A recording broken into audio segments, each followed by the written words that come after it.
كوريا وكان مسيو جرابير وكان مسيو جواكي. بلا اسمح لي بلا قوسين هذه شركه لاسيبا.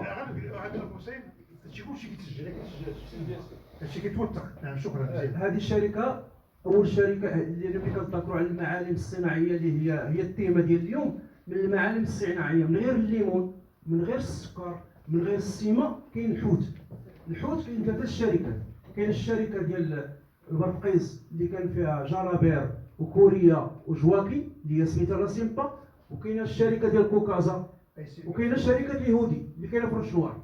علاش كنقول لك هذا الشيء؟ لان هذا الشيء الا كتعقلوا حيت الوالد كان كيتعامل معاهم، كان هو المورد ديالهم بالسلعه، وحنا كبرنا معاهم، كبرنا مع هاد الناس هادو وكانوا كيقولوا لنا الناس اللي كاين تما با العبدي الله يرحمه اللي كان عساس وهذا كان عزيز المطاس كيقول لنا العربي الزاولي راه كان خدام هنا.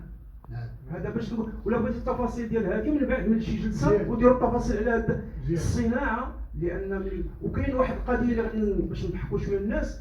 النادير ديال الكورنيطه ملي كيجيب بوشعيل كيضرب بالشكليطه في الكريان وكيدور في درني الشريف باش يجي العيالات. راه السرديل جا والحوت راه كاين وكيهبطوا الناس وكان من الناس اللي الكابرانات اللي كانوا تما كان هاد بو العبدي، وكان واحد الكابران اخر كان ساكن في كريان القبله.